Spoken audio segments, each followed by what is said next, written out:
Gill for 5 minutes.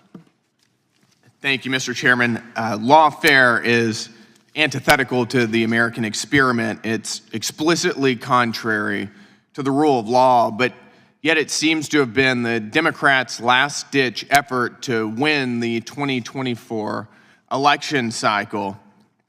In the lead up to the 2024 election, Democrats knew that they couldn't fairly win. They were running a candidate whose cognitive state was in question, that was declining before our very eyes on national TV while they were trying to tell us that he was sharper than ever.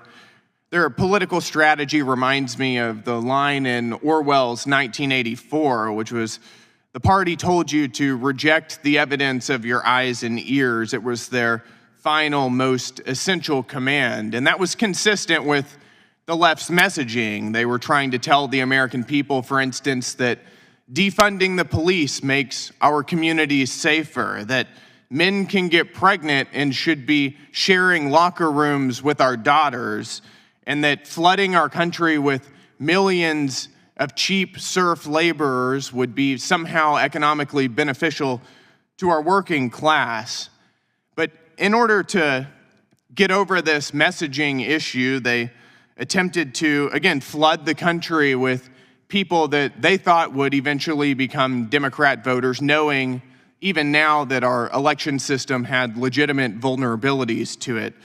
They directed social media companies to censor lawful speech of American citizens and illegally put President Trump behind bars for made-up federal charges in an attempt to prevent him from getting back into the White House. What we witnessed was a grotesque exercise of raw political power by the Democrats against their enemies. And that's why I'm excited about our markup tomorrow. We've got a series of bills that I think are a good first step in helping ensure this lawfare doesn't happen again. But I want to talk about one instance in particular, which was Democrats calling upon corrupt state-level officials to peruse state-level lawfare and punish President Trump and the millions of Americans who supported his campaign. Their one last hope leading up to the election was to concoct a novel legal theory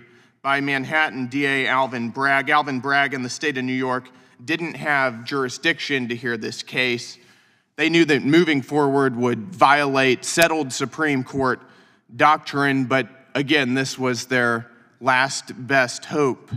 The state of New York, with Democrat donor Judge Juan Merchan overseeing the case, finally got their wish. They landed a conviction of the president. But the American people knew it was a sham, and now they know the lengths to which the other side of the aisle will go to attack their political opposition. Mr. Epstein, thank you so much for being here. We really appreciate it and appreciate your work to restore law and order in this country. I want to ask you a couple questions. The charges in the case against President Trump in New York largely revolve around the Federal Election Campaign Act. Is that correct? Yes, Congressman.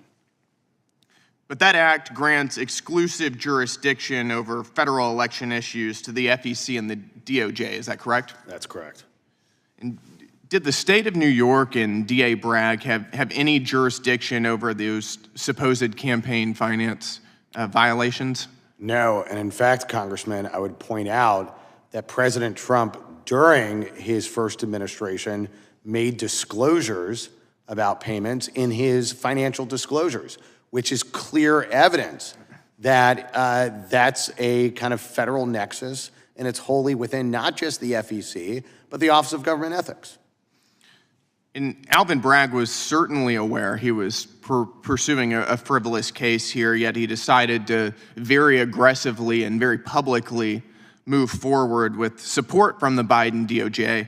What motive do you think, or would you ascribe to Bragg to move forward with such a clearly baseless case? You know, I can't speculate on what his motives were, but I think enough is spoken by how the American people recently determined who should be the president of the United States. And I think that there is a general view in the public mood of the American public that looking to prosecute political enemies raises serious concerns about not just the law, but what culture do we want in America. I agree. Thank you, Mr. Epstein. And with that, Mr. Chairman, I yield back. Mr. Chairman, you see request? This is from Reuters, January 20th. Who has Donald Trump